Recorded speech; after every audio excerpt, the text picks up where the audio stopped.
We will discuss here P set paper chemistry portion, ठीक है। तो केमिस्ट्री इस बार बाकी जो पी सेट हुए हैं उनसे इजी है, तो करते हैं सर। पहला क्वेश्चन है, which of the following statements about the given reaction are correct, ठीक है। तो आपको एक रिएक्शन दी गई है और रिएक्शन के बेस पे हमको बताना है कि इसमें से कितने स्टेटमेंट सही हैं। तो पहला आपके पास जो रिएक्शन है मैं लिख लेते हैं उसको।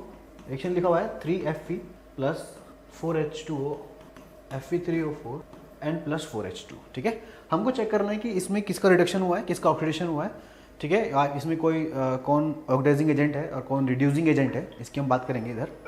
तो देखते हैं आयरन पे, चूँकि अगर मैं बात करूँ आयरन की, ये न्यूट्रल फॉर्म में है, कंपाउंड फॉर्म में नहीं है, सॉरी बेटर बढ़ जाए, एलिमेंटल फॉर्म में है, तो ऑक्सीडेशन नंबर 0 आएगा इसका।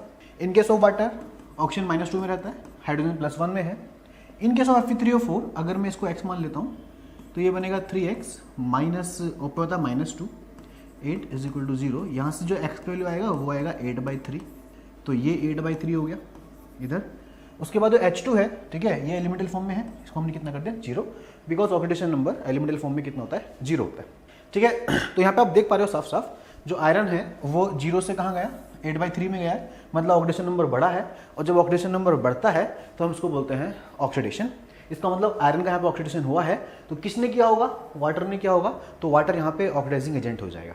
उसके बाद in case of water hydrogen +1 में था, और यहाँ देखेंगे हम लोग तो हाइड्रोजन 0 में चला गया है, इसका मतलब +1 से 0 हुआ, कम हो गया ऑक्सीडेशन स्टेट, इसका मतलब ये क्या हो गया, रिडक्शन हो गया। रिडक्शन वहाँ पे है वाटर का, तो जिसका होता है रिडक्शन वो होता है ऑक्सीडाइजिंग एजेंट, और जिसका होता है ऑक्सीडेशन, ठीक है, वो होता है रिड्यूसिंग एजेंट। तो यहाँ पे जो Fe है इसका हुआ तो ऑक्सीडेशन है, बट ये खुद क्या है, ये रिड्यूसिंग एजेंट है, और वाटर का हुआ है रिडक्शन, और ये है ऑक्सीडाइजिंग एजेंट यहाँ से, ठीक है। तो हम ऑप्शन चेक कर लेते हैं अभी। Iron metal is getting oxidised, सही बात है, स्टेटमेंट 1 सही है। वाटर इज गेटिंग रिड्यूस्ड, ये भी सही है, बिकॉज वाटर का यहाँ पे रिडक्शन हो रहा है। उसके बाद water is acting as reducing agent, ये गलत है, बिकॉज वाटर यहाँ पे काम कर रहा है एज ऑक्सीडाइजिंग एजेंट, ठीक है। And fourth is water is acting as oxidising agent, ये भी सही बात है। तो आपके पास option 1, 2 and 4, statement 1, 2 and 4 correct है, इसका मतलब आपका जो आंसर होगा वो सी हो जाएगा, ठीक है।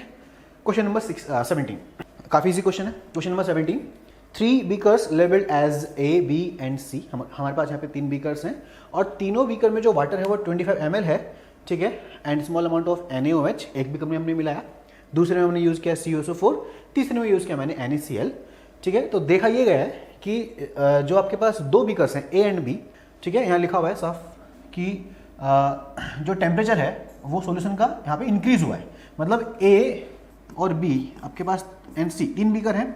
यहाँ मैंने ऐड किया है, वाटर था इसके अंदर 25 ml जो भी है, ठीक है, इसमें मैंने ऐड किया NaOH, इसमें यहाँ पे मैंने ऐड किया है CuSO4, एंड लास्ट में ऐड किया है मैंने NaCl। क्वेश्चन ये बोल रहा है कि इन दोनों का जो टेम्परेचर है वो इंक्रीज हुआ है और इसका टेम्परेचर डिक्रीज हुआ है, ठीक है। जब टेम्परेचर इंक्रीज होगा इसका मतलब यहाँ से एनर्जी बाहर निकली होगी, बिकॉज टेम्परेचर इंक्रीज होने का मतलब ये है कि यहाँ से हीट रिलीज हुई है, और जब हीट रिलीज होती है, ठीक है, तो इस प्रोसेस को बोलते हैं हम लोग एक्सोथर्मिक प्रोसेस। और चूंकि यहाँ पे टेम्परेचर डिक्रीज हुआ है, तो टेम्परेचर का डिक्रीज होने का कारण ये रहा होगा कि जो जितनी भी हमारे पास हीट है एनवायरनमेंट में उसको लिया गया होगा, बिकॉज जब तक हीट यहाँ से एब्जॉर्ब नहीं होगी तब तक टेम्परेचर हमारा कम नहीं होगा, ठीक है। तो यहाँ पे चूंकि टेम्परेचर कम हुआ है, इसका सिंपल सा मतलब ये रहा है कि जो हीट है वो बाहर से ली गई है, एनवायरनमेंट से ली गई है, जिसकी वजह से टेम्परेचर कम हो गया है, ठंडा हो गया है, ठीक है। तो ये जो प्रोसेस हमारे पास होगा ये बन जाएगा एंडोथर्मिक प्रोसेस। तो पहला प्रोसेस जो पहले दो प्रोसेस हैं वो एक्सोथर्मिक बन जाएंगे। जो आपके पास सेकेंड वाला है, थर्ड वाला जो आपके पास बीकर है, उसमें जो प्रोसेस हुआ है वो आपका एंडोथर्मिक हो जाएगा, ठीक है। तो एक बार हम स्टेटमेंट चेक कर लेते हैं। In beakers A and B exothermic process has occurred, तो मैं आपको बता दूं कि यहाँ पे हुआ हमारे पास एक्सोथर्मिक ही है, और जो लास्ट हमारे पास है बीकर C, ठीक है, एंडोथर्मिक हुआ है, ये आपको मिल जाएगा 1 एंड 4th में, तो आपका आंसर यहाँ पे भी क्या हो जाएगा, C हो जाएगा, ठीक है। Okay, question number 18। Question number 18 बोलता है कि solid calcium oxide reacts vigorously with water. Solid calcium oxide है जिसकी रिएक्शन हो रही है हमारे पास CaO, ठीक है, वाटर से कर रहा है रिएक्शन, ये बोल रहा है क्वेश्चन, ठीक है। जब ये वाटर से रिएक्शन करेगा तो क्या फॉर्म करेगा, ये फॉर्म करता है CaOH होल ट्वाइस, ये बनेगा, और बोल रहा है कि हीट रिलीज हुई है, मतलब जो डेल्टा H आएगा इसका नेगेटिव आएगा। डेल्टा H नेगेटिव होने का मतलब होता है हीट रिलीज हुआ है और जो प्रोसेस है वो हो गया हमारा एक्सोथर्मिक प्रोसेस, बिकॉज यहाँ पे क्या हुआ है, हीट रिलीज हुई है। ठीक, तो इस रिएक्शन में चूंकि बोल रहा है प्रोसेस हीट रिलीज हुई है तो डेल्टा एच हमारा नेगेटिव आएगा, और जो बना है कंपाउंड वो हमारे पास है CaOH होल ट्वाइस, इसको बोलते हैं हम लोग कैल्शियम हाइड्रोक्साइड। अब स्टेटमेंट ये है कि जो कैल्शियम हाइड्रोक्साइड को डिसोल्व किया गया पानी में, ठीक है, तो इससे सॉल्यूशन बनेगा, उसको बोलते हैं लाइम वाटर। तो जब आप कैल्शियम हाइड्रोक्साइड को डिसोल्व करोगे वाटर के अंदर, इसको बोला जाएगा लाइम वाटर।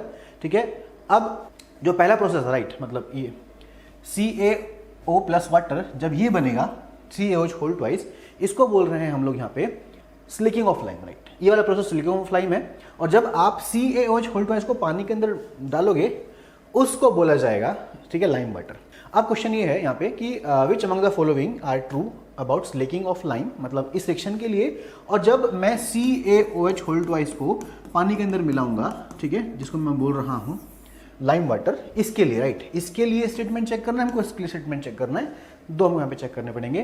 तो पहला है, ठीक है, it is an endothermic reaction, तो इसके लिए बोल रहा है एंडोथर्मिक रिएक्शन है क्या, एंडो तो नहीं है हमारे पास, कैसा रिएक्शन हुआ, ये एक्सो रिएक्शन हुआ है। फिर बोल रहा है it is an exothermic reaction, तो ये सही है, मतलब आपका जो स्टेटमेंट 2 है वो सही है। रिएक्शन कैसी हुई है हमारे पास, रिएक्शन हुई है एक्सोथर्मिक रिएक्शन।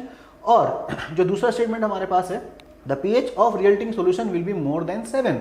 आप अगर ध्यान से देखोगे तो ये बेसिक है, राइट, ये कैल्शियम हाइड्रोक्साइड है जो कि बेसिक होता है नेचर में, और अगर इसका pH निकालने जाएंगे तो pH इसका 7 से क्या आएगा, ये ज़्यादा आएगा। ठीक है, तो ये हमारा स्टेटमेंट सही हो जाएगा। इसका मतलब ये हुआ कि आपका जो सेकेंड एंड थर्ड है वो सही है, जो आपको मिलेंगे ऑप्शन नंबर बी में। ठीक है, तो 18 का जो आंसर होगा वो आपका बी हो जाएगा। आगे बढ़ते हैं, क्वेश्चन नंबर 19। क्वेश्चन नंबर 19 में क्या है, ये बोल रहा है कि sodium hydrogen carbonate that is NaHCO3, ठीक है, when added to acetic acid, तो अगर मैं इसको देता हूँ CH3COH के साथ, तो ये बोल रहा है गैस रिलीज होती है। वो गैस कौन सी है, एक बार देख लेते हैं। तो यहाँ से बनेगा पहले तो CH3COONA plus H2O and plus CO2, ये गैस है जिसकी हम बात कर रहे हैं। CO2 गैस रिलीज होगी, ठीक है, इस प्रोसेस में। अब इस गैस के बारे में स्टेटमेंट करेक्ट क्या कहा हमको वो बताना है। तो पहला तो ये है कि it turns lime water milky, ठीक है। CO2 लाइम वाटर क्या था, हमने ऊपर देखा अभी। लाइम वाटर क्या था, जब CaOH होल ट्वाइस को पानी में मिलाएंगे उसको बोलते हैं लाइम वाटर, और जब आप इसमें डालोगे CO2 गैस को तो क्या बना के देगा आपको, ये बना के देगा आपको CaCO3 प्लस H2, ठीक है। तो लाइम वाटर इंटू मिल्की, तो ये लाइम वाटर को मिल्की अपीयरेंस देता है because of formation of CaCO3, तो ये सही बात है, पहला स्टेटमेंट हमारा सही है। फिर आता है it extinguishes a burning splinter, तो मतलब कहने का मतलब ये है कि क्या ये आग को, ठीक है, बुझा सकता है क्या, नहीं, मतलब जो आपके पास CO2 है, तो यस, जो आपके फायर एक्सटिंग्विशर होते हैं उनमें हम लोग CO2 यूज़ करते हैं। मेनली दो काम है CO2 का यहाँ पे। पहला तो ये है कि वो ऑक्सीजन को रिप्लेस करेगा, जब कहीं पे अगर सपोज आग लगी हुई है तो जो O2 है वहाँ के एनवायरनमेंट में, वहाँ पे अगर हम डालेंगे CO2 को प्रेशराइज करके, तो एक तो O2 को रिप्लेस करेगा, ठीक है, रिप्लेस करेगा तो मतलब ये है कि आग बुझेगी, और दूसरा ये है कि चूंकि प्रेशराइज फॉर्म में जा रहा है तो कूल होगा ये, ठीक है, तो ज़्यादा इजीली बुझा पाएगा। तो CO2 गैस है जो फायर एक्सटिंग्विशर में हम यूज़ करते हैं, ठीक है। थर्ड बोल रहा है कि it dissolve in a solution of sodium hydroxide, because NaOH में अगर CO2 ऐड कर दिया जाए तो CO2 का नेचर होता है एसिडिक, ठीक है, और ये होता है बेसिक, तो ऑफकोर्स ये इसको आराम से डिसोल्व कर लेगा बहुत इजीली। तो थर्ड स्टेटमेंट हमारा सही है। It has a pungent order, क्या CO2 का स्मेल होता है क्या, तो आप देखोगे CO2 तो आप हमारे आसपास भी है, राइट, तो CO2 का स्मेल होता नहीं है, इवन O2 का भी कोई स्मेल नहीं है, CO2 का भी कोई स्मेल नहीं है। इसका मतलब जो स्टेटमेंट 4 है ये गलत है, बाकी 3 सही है, 1, 2 एंड 3, ये आपको मिलेंगे ऑप्शन नंबर बी में, तो हमारा आंसर हो जाएगा बी, ठीक है। आगे देखते हैं क्वेश्चन नंबर 20।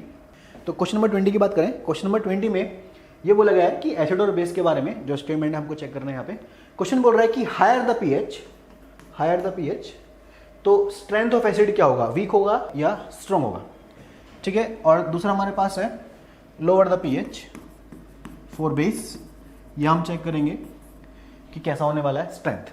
अगर pH ज़्यादा है इसका क्या होगा, देखो मानो सपोज एक मेरे पास एसिड है A, एक मेरे पास एसिड है B, तो इसका pH अगर मैं आपसे बोलता हूँ कि सपोज 5 है और इसका pH मान लो 1 है, तो इसमें जो H+ कॉन्सेंट्रेशन होगा वो होगा 10⁻⁵, बिकॉज हमको पता है जो pH का फॉर्मूला होता है ये होता है -log of activity of H, right, H+ concentration. तो इसकी अगर हेल्प से मैं H+ निकालना चाहूँ, मुझे मान लो 5 pH दिया हुआ है, इसके अकॉर्डिंग जो H+ आएगा वो 10⁻⁵ आएगा, और इसके अकॉर्डिंग जो H+ निकल के आएगा वो निकल के आएगा 10⁻⁻1। ठीक है, तो आप देख सकते हो साफ साफ जहाँ पे pH कम है वहाँ पे H+ अच्छा होगा, और चूंकि H+ अच्छा है इसका मतलब एसिडिक स्ट्रेंथ अच्छी हो जाएगी। मतलब लोअर pH वाला अच्छा एसिड होता है और हायर pH वाला वीक हो जाएगा। इसका मतलब आपका स्टेटमेंट यहाँ पे 2 करेक्ट होगा। ठीक है, अब बात करते हैं बेस के केस में। तो बेस क्या करता है, अगर मान लो आपके पास 2 बेस हैं, एक मान लो मेरे पास बेस है C, एक मेरे पास बेस है D। बेस अच्छा वो होगा जो ज़्यादा हमको OH देगा, OH माइनस जितना अच्छा देगा उतना अच्छा बेस हो जाएगा। ठीक है, तो H अगर सपोज एक बेस का pH 12 है और एक बेस का pH मान लो 13 है, चेक करना है कि ज़्यादा OH किसके पास है, ये हम चेक कर सकते हैं। बिकॉज pH प्लस POH आप देखोगे तो ये 14 आता है रूम टेम्परेचर पे। ठीक है, सेम कहानी यहाँ पे हो जाएगी, pH प्लस POH कितना आएगा, 14 आएगा, रूम टेम्परेचर पे 14 आएगा। अगर pH 12 है तो इस केस में जो POH होगा वो 2 हो जाएगा, और इस केस में जो POH होगा वो 1 हो जाएगा। तो यहाँ से जैसे मैंने H+ निकाला था सेम मैं निकाल सकता हूँ OH माइनस B। यहाँ से निकल के आएगा मेरे पास 10⁻⁻2 और ये निकल के आएगा यहाँ से 10⁻⁻1। तो आप देख सकते हो जितना ज़्यादा pH आ रहा है उतना कम POH आ रहा है, और जितना कम POH आएगा उतना अच्छा OH माइनस आएगा। इसका मतलब ज़्यादा अच्छा बेस क्या हो जाएगा, D हो जाएगा। जितना ज़्यादा pH होगा उतना ज़्यादा अच्छा बेस बनेगा। ठीक है, इसका मतलब स्टेटमेंट हमारा क्या हो जाएगा, देखिए higher the pH weaker the acid, ये हमने देखा अभी। और अगर मैं बेस की बात करता हूं तो जितना pH अच्छा होगा उतना अच्छा बेस बनेगा। इसका मतलब लोअर द pH होगा तो वीकर बेस बन जाएगा। इसका जो स्टेटमेंट है हमारा वो सेकंड एंड फोर्थ सही है, तो जो आंसर होगा आपका डी हो जाएगा। ठीक है, आगे बढ़ते हैं। क्वेश्चन नंबर 21, क्वेश्चन नंबर 21 देखते हैं। क्वेश्चन नंबर 21 क्या है, क्वेश्चन नंबर 21 में एक बीकर दिया गया है जिसमें हमने 2 नेल यूज़ किए हैं। ठीक है, और इसको जोड़ के रखा है हमने बैटरी के साथ। ये जो बैटरी है, ठीक है, इसका अगर आप देखोगे तो बैटरी में 2 होते हैं टर्मिनल, एक होता है पॉजिटिव टर्मिनल, एक होता है नेगेटिव टर्मिनल। ठीक है, तो अगर मैं बैटरी के, मैं एक सिंपल आपको डायग्राम बना के दिखा रहा हूँ, यहाँ पे चल क्या रहा है। इधर एक रबर है, रबर कोर लिखा हुआ है कुछ इस तरह से। रबर तो आपको पता है कि इलेक्ट्रिसिटी कंडक्ट नहीं करता। ठीक है, यहाँ पे 2 नील्स लगे हुए हैं और इनको जो मैंने जोड़ दिया बैटरी से। ठीक है, मान लो बैटरी हमारे पास ये रही, मान लो टर्मिनल पॉजिटिव है, ये मान लो टर्मिनल नेगेटिव है। ठीक, और यहाँ पे बल्ब है लगा हुआ है, तो बल्ब जलेगा या नहीं जलेगा वो डिपेंड करता है इलेक्ट्रिसिटी पास होगी या नहीं होगी। ठीक है, यहाँ सॉल्यूशन मैंने यूज़ करके रखा हुआ है, वो हमारे पास है NaOH का सॉल्यूशन, NaOH। ठीक, जो आपके पास सॉल्यूशन है वो सॉल्यूशन है आपके पास NaOH का। अब क्वेश्चन ये है कि क्या ये बल्ब जलेगा यहाँ से या नहीं जलेगा, इसकी बात करेंगे।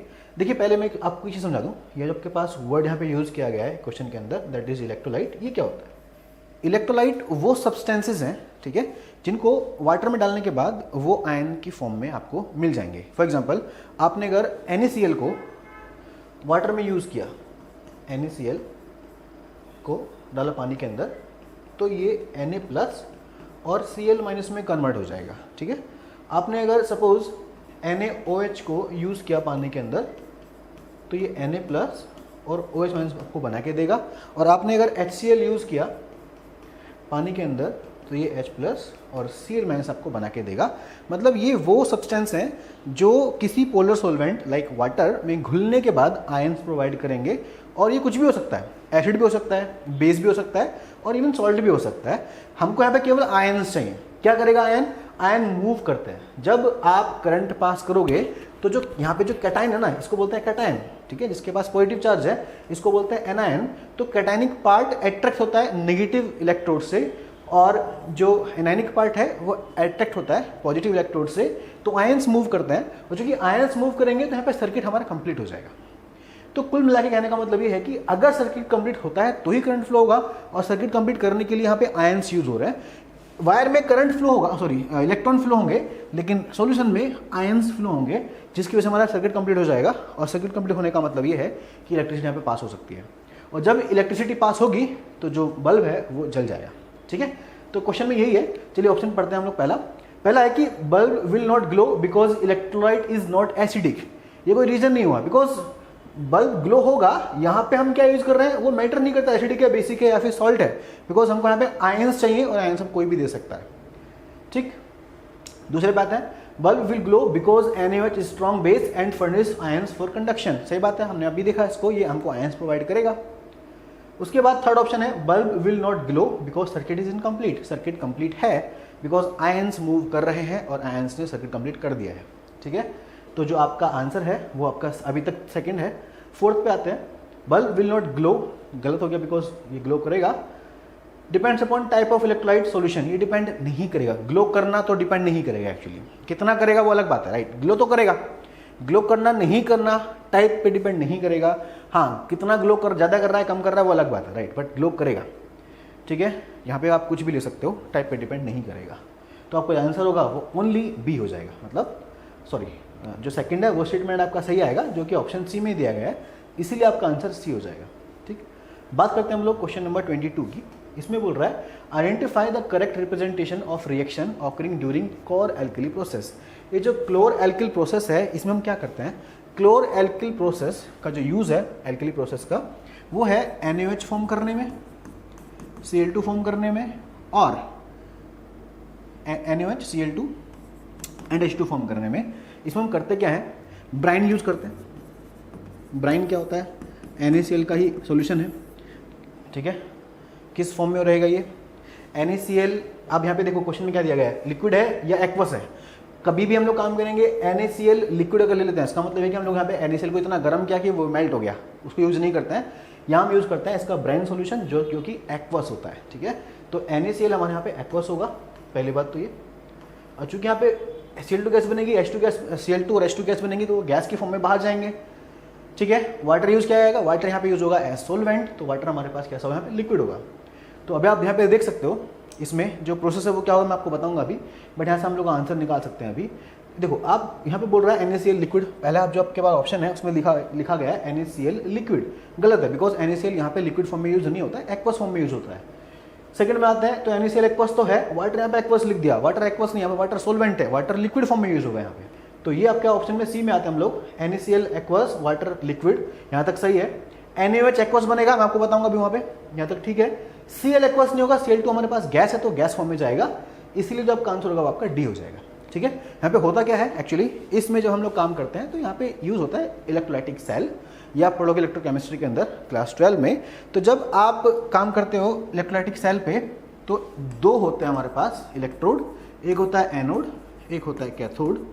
ठीक है, एनोड पे होता है ऑक्सीडेशन, याद रखना ये आगे भी काम आएगा। एनोड पे होता है ऑक्सीडेशन और कैथोड पे होता है रिडक्शन। ठीक है, तो जब आप NaCl यूज करोगे तो NaCl में हमारे पास आयन कौन कौन से हैं, यहाँ पे NaCl एक्वस है, Na+ है, Cl- है और वाटर हमारे पास यहाँ पे है।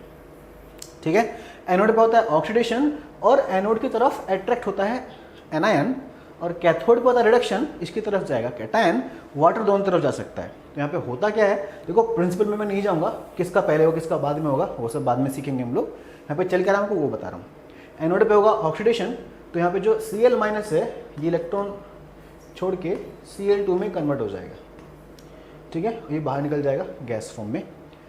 कैथोड पे क्या होगा, कैथोड पे एक तो वाटर है जो आपको H2 गैस बना के देगा, इसको होता है रिडक्शन और साथ में आपको मिलेगा OH-। ये आपके पास रिएक्शन है, यहाँ पे आएगा 2 इलेक्ट्रॉन, इसको बोलते हैं हम लोग रिडक्शन। तो इस केस में क्या हुआ, यहाँ से हम H2 गैस मिलेगा और साथ में क्या मिलेगा मेरे को, यहाँ मिलेगा OH- एक्वस के अंदर। तो मेरे पास सॉल्यूशन में Na+ भी है, तो Na+ क्या करेगा, इस OH- को पकड़ेगा और कन्वर्ट कर लेगा खुद को NaOH एक्वस के अंदर। तो इसलिए जो NaOH होगा वो हमको मिलेगा एक्वस फॉर्म में। ठीक है, ये आपका आंसर था option question number 22 I think, answer इसका डी हो जाएगा। यस, क्वेश्चन 22 था ये। आगे बढ़ते हैं, क्वेश्चन नंबर 23 बोल रहा है what happens when calcium is treated with water. देखिए अगर आपने कैल्शियम को वाटर के अंदर डाल दिया, आपके पास सपोज सोडियम है, सोडियम को आप वाटर में डालो, आग लग सकती है। क्यों, जब सोडियम रिएक्शन करता है वाटर से तो H2 गैस बाहर निकलती है और उस H2 गैस को बाहर जब वो निकलती है, ठीक है, तो जब सोडियम डालते हैं हम लोग उससे हीट भी बाहर निकलती है। तो H2 गैस जब निकल रही होती है जो कि काफ़ी ज़्यादा बोल सकते हो इनफ्लेमेबल होता है, हीट मिलने से जल जाएगा वो, तो इतना हीट बाहर निकलता है सोडियम से कि वो H2 गैस को जला देता है, तो आग लग जाती है। कैल्शियम जब डालते हैं तो काम होता है, H2 गैस बाहर निकलती है, लेकिन उससे इतना हीट रिलीज नहीं होता कि वो उसको जला दे। इसका मतलब इसका जो रिएक्शन है वो लेस वॉलेंटली होगा, ठीक है, तो ज़्यादा वॉलेंटली नहीं होगा, रिएक्शन तो होगा। इसका मतलब it does not react with water, ये तो गलत है। It reacts voluntarily with water, ये भी गलत है, क्योंकि हमारे पास ऑप्शन में थर्ड दिया हुआ है। अगर यहाँ पे थर्ड ऑप्शन नहीं होता, it reacts voluntarily with water, तो एक बार में आंसर ये बन सकता था, बिकॉज यहाँ पे जो कि हमारे पास थर्ड स्टेटमेंट है जो कि ज़्यादा एक्यूरेट है, हम इस पे जाएंगे। It reacts less violently with water. उसके बाद फोर्थ है bubbles of hydrogen gas formed sink to the surface of calcium. Reaction क्या होती है, अगर आप कैल्शियम लेते हो वाटर के अंदर तो ये बनेगा कैल्शियम हाइड्रोक्साइड, साथ में H2 गैस बाहर निकल जाती है, ठीक है। तो ये H2 गैस है वो कैल्शियम मेटल पे जाके चिपक सकती है। तो इसका आंसर जो आपके पास है it reacts less violently with water, third and fourth आपका आंसर हो जाएगा, जो कि आपके पास ऑप्शन नंबर डी में है, ठीक। क्वेश्चन नंबर 24, क्वेश्चन नंबर 24 में बोल रहा है the composition of aqua regia. Aqua regia क्या होता है, देखिए कुछ हमारे पास नोबल मेटल्स हैं, फॉर एग्जांपल मेरे पास गोल्ड है, ठीक है, या प्लेटिनम है, ये किसी भी एसिड में घुलते नहीं हैं, रिएक्शन नहीं करते, ठीक है। तो इनको अगर घोलना है तो आप एक सॉल्यूशन यूज़ करते हो जिसको बोलते हैं रॉयल वाटर, इसी को बोलते हैं हम लोग एक्वा रीजिया। ये होता क्या है, ये कॉन्सेंट्रेटेड HCl और कॉन्सेंट्रेटेड HNO3 का मिक्सचर होता है, जिसमें HCl 3 पार्ट होगा और HNO3 1 पार्ट होगा, मतलब 75% होगा HCl और 25% होगा हमारे पास HNO3। आपको मिल जाएगा ये ऑप्शन नंबर सी में, ठीक है। स्टैटिक क्वेश्चन है।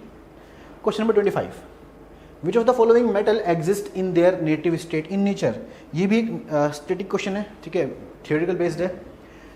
देखिए नेटिव मेटल्स क्या होती हैं, ये वो मेटल्स हैं जो सिंपल रूम टेम्परेचर वगैरह पे वाटर से, या बेटर बोला जाए ऑक्सीजन से या नाइट्रोजन से रिएक्शन नहीं करते हैं, तो ये ऑक्साइड के फॉर्म में नहीं मिलेंगे हमको। मैक्सिमम मेटल्स रिएक्शन कर लेती हैं, बट गोल्ड, सिल्वर, प्लेटिनम ये ऐसे मेटल्स हैं, ठीक है, जो रिएक्शन नहीं कर पाती हैं, ठीक है। तो ये नेचर फॉर्म में हमको नेटिव फॉर्म में मिलेंगी, मतलब गोल्ड हमको गोल्ड की फॉर्म में मिलेगा, ऑक्साइड के बना के हमको नहीं मिलेगा वो सब, ठीक है। तो इसका मतलब ये कि जो आपका आंसर है वो AU और AG दोनों हो जाएंगे। तो आंसर में आपके पास कॉपर नहीं होगा, जिंक नहीं होगा, AU होगा, AG होगा, सेकंड एंड फोर्थ आपका आंसर होगा, जो कि दिया गया आपको ऑप्शन नंबर सी में, ठीक है। ये आपका आंसर हो गया। 25, vinegar is a solution of, again static question, ठीक है, थियोरेटिकल पार्ट है इसका। अगेन विनेगर क्या होता है, विनेगर में अराउंड, अब देखो ये CH3COH का सोल्यूशन है वाटर के अंदर, बट हमसे पूछा है कंपोजिशन, तो ये अराउंड 5 to 8% होता है। कहीं कभी देखोगे 4 से 6 भी लिखा हुआ मिलेगा आपको, बट चूंकि हमारे पास यहाँ पे 4 से 6 है नहीं, तो जो आपके पास ज़्यादा पास है वो यही है, 5 से 8% एसिटिक एसिड होगा वाटर के अंदर, ठीक है। आपका आंसर क्या हो जाएगा, सीधा सी हो जाएगा यहाँ पे। क्वेश्चन नंबर 27, इसमें आपको एनोड और कैथोड एक सेल बना के दिया गया है, जिसमें एनोड और कैथोड हैं, और ये बेसिकली जो प्रोसेस है वो मेटलर्जी का प्रोसेस है, जिसमें हम लोग एक मेटल को साफ करते हैं, मेटल को हम लोग प्योर करते हैं based on electrolysis method, right. इसमें हम क्या करेंगे, क्या होता है, ये पहले मैं आपको बेसिक स्ट्रक्चर दे रहा हूँ इसका। देखिए अगर आपके पास सेल है तो सेल में आपको 2 मिलेंगे इलेक्ट्रोड, और 2 इलेक्ट्रोड जो आपके पास होंगे, ठीक है, जो जुड़ा होगा टर्मिनल पॉजिटिव से उसको बोलते हैं हम लोग एनोड, जो जुड़ा होगा नेगेटिव से उसको बोलते हैं हम लोग कैथोड, ये आपको ध्यान रखना है। और जो एनोड है इस पे होता है ऑक्सीडेशन, और जो कैथोड है इस पे होता है रिडक्शन, ठीक है। अब मान लो मेरे पास एक ऐसी मेटल है, या मेटल में मतलब आप समझ सकते हो जो मेटल हमको मिलती है नेचर से, ठीक है, उसमें केवल मेटल नहीं होता है, बहुत सारी इम्प्योरिटीज़ भी होती हैं। तो अगर मेरे पास इम्प्योरिटीज़ हैं, यहाँ पे एक सॉल्यूशन भी होगा जो कि दिया गया है CaSO4 का, ठीक है। मुझे यहाँ पे मान लो कॉपर को साफ करना है, कॉपर को प्योर करना है, तो जिस भी मेटल को आपको प्योर करना है इम्प्योर फॉर्म से, उसका आप एनोड बनाओगे। क्यों? बिकॉज एनोड पे होता है ऑक्सीडेशन। तो जब इसका ऑक्सीडेशन होगा तो होगा क्या, जो कॉपर है वो कन्वर्ट होगा कॉपर 2+ के अंदर, ठीक है, मतलब 0 से कहाँ गया, +2 में चला गया, इसका होगा ऑक्सीडेशन। कैथोड पे क्या होगा, कैथोड पे जो Cu2+ निकल के आया यहाँ पे चिपकना शुरू कर देगा, तो Cu2+ यहाँ पे आके बनना शुरू कर देगा ये कॉपर, और यहाँ ले लेगा 2 इलेक्ट्रॉन यूज़ कर लेगा वो। वापस से मैं लिखता हूँ इस चीज़ को, ये होगा हमारे पास काम एनोड पे।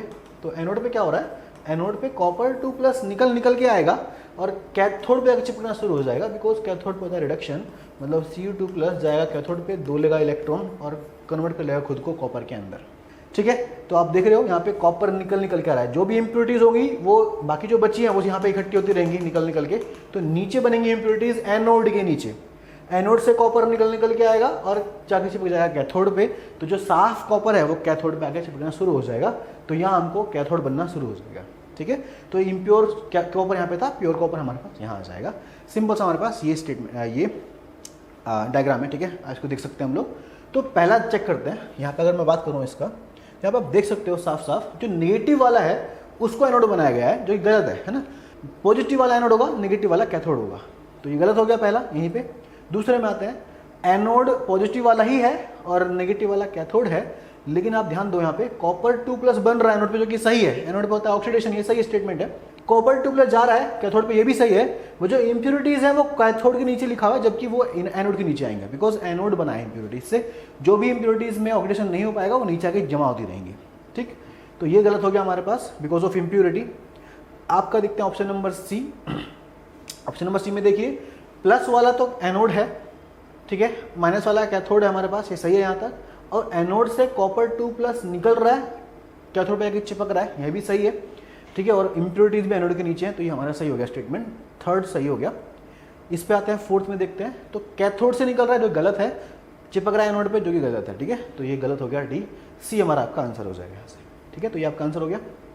बात करते हैं 28 की। क्वेश्चन नंबर 28 क्या है? 28 में क्या किया गया है, आपके पास एक अल्कोहल है CH3CH2OH, आपने यूज़ किया KMNO4 और ये कन्वर्ट कर देगा इसको CH3COH में। ठीक है, यहाँ पे हुआ क्या, अब देखिए ध्यान से। KMNO4 कर क्या रहा है, नंबर ऑफ ऑक्सीजन बढ़ा रहा है। आप देखो यहाँ केवल एक ऑक्सीजन था, यहाँ हमारे पास 2 ऑक्सीजन हो गए, तो जब ऑक्सीजन इंक्रीमेंट होगा उसको हम क्या बोलते हैं, ऑक्सीडेशन बोलते हैं। तो ये क्या हो गया हमारा, ऑक्सीडेशन हो जाएगा। ठीक है, अगर मैं यहाँ पे सपोज किसी और रिएजेंट से मैंने OH को CHO में कन्वर्ट कर दिया, तो ये भी ऑक्सीडेशन है। ये आगे पढ़ोगे, ठीक है। एल्कोहल से मैंने एल्डिहाइड फॉर्म किया, जब आप एल्डिहाइड से बनाओगे COH, इस तरह से, इसको बोलते हैं हम लोग एसिड। ये एल्कोहल है, ये एल्डिहाइड है, ये एसिड है, तो एल्कोहल से एल्डिहाइड का बनना, एल्डिहाइड से एसिड का बनना भी क्या होता है, ऑक्सीडेशन ही होता है। ठीक है, तो यहाँ पे तो आप साफ साफ देख सकते हो, एक ऑक्सीजन से 2 बन चुके हैं, तो ऑक्सीडेशन हमारे पास है। अगर यहाँ पे हम लोग काम करेंगे ऑक्सीडेशन नंबर पे, तो वो भी बढ़ता हुआ नजर आएगा, तो इसकी ज़रूरत नहीं है, बिकॉज KMNO4 एक बहुत अच्छा होता है ऑक्सीडाइजिंग एजेंट। ठीक है, तो आपको जो आंसर हो जाएगा वो सिंपल बी हो जाएगा। क्वेश्चन नंबर 29 बोल रहा है, the correct structure formula of butanoic acid. Butanoic acid क्या होता है, ब्यूटानोइक का मतलब आपके पास 4 कार्बन है, यहाँ पास 4 कार्बन हो गए। ठीक है, और ओइक एसिड का मतलब हमारे पास है COH ग्रुप, जो किस तरह का होता है, बैलेंस कर देंगे हम लोग हाइड्रोजन यहाँ पे, बिकॉज आपको पता है हाइड्रोजन की वैलेंसी 4 होती है, लगा देंगे उसको हर तरफ। ये खत्म क्वेश्चन, इतना ही है। तो आप इसमें चेक कर सकते हो कि किससे मैच कर रहा है। 4 कार्बन होंगे, वो एक बार देख लेते हैं। डबल बॉन्ड तो बीच में आएगा नहीं, ठीक है, तो एक तो गलत हो गया। यहाँ कितने कार्बन है, 5 कार्बन है, ये गलत हो गया। ऐसे ही यहाँ पे 4 कार्बन है बट OH है, COH ग्रुप नहीं है, तो गलत हो गया ये भी। डी आपका आंसर हो जाएगा, 4 कार्बन है, OH हमारे पास लगा हुआ है, ठीक, COH, तो आपका आंसर डी हो जाएगा यहाँ पे। बात करते हैं क्वेश्चन नंबर 30 की। Which among the following are unsaturated hydrocarbon. देखिए एक्चुअली जो क्वेश्चन है पूरा क्या होता है, हाइड्रोकार्बन जो होता है अनसैचुरेटेड, इसमें आपको पाई बॉन्ड मिलेगा देखने के लिए। अगर एक या एक से ज़्यादा पाई बॉन्ड आ जाए उसको हम बोलेंगे अनसैचुरेटेड हाइड्रोकार्बन। तो यहाँ पे आप देख सकते हो सारे सिंगल बॉन्ड हैं, यहाँ सारे सिंगल बॉन्ड है, आपको दिख जाएगा यहाँ पे ट्रिपल बॉन्ड दिखाई दे रहा है, यहाँ पे 2 पाई बॉन्ड है। मतलब आपके पास जो पहला ऑप्शन है वो है CH3C CH2 CH2 CH3, यहाँ कोई भी पाई बॉन्ड नहीं आया, सारे सिग्मा बॉन्ड है। इसका मतलब ये कैसा कंपाउंड है कि ये है सैचुरेटेड। ठीक है, दूसरे पे आते हैं, हमारे पास दूसरा कंपाउंड क्या है, H3C C triple bond C CH3। यहाँ आप देख सकते हो ट्रिपल बॉन्ड है, इसका मतलब यहाँ पे 1 सिग्मा है और 2 पाई है। जैसे ही पाई बॉन्ड आया कंपाउंड क्या बन जाएगा आपका, ये बन जाएगा अनसैचुरेटेड। थर्ड जो आपके पास कंपाउंड है वो है CH3 एंड CH3, सारे बॉन्ड यहाँ पे आपके पास फिर से सिंगल है, तो कंपाउंड कैसा है, ये भी सैचुरेटेड है। जो थर्ड कंपाउंड है CH3C double bond CH2 and single bond CH3, यहाँ पे साफ साफ देख सकते हो 1 सिग्मा होगा, 1 पाई होगा डबल बॉन्ड के अंदर। इसका मतलब कंपाउंड कैसा है, ये भी है अनसैचुरेटेड। इसका मतलब जो आपके पास आंसर है वो बी भी होगा और डी भी होगा। ठीक है, ये आपका आंसर हो जाएगा। Thank you.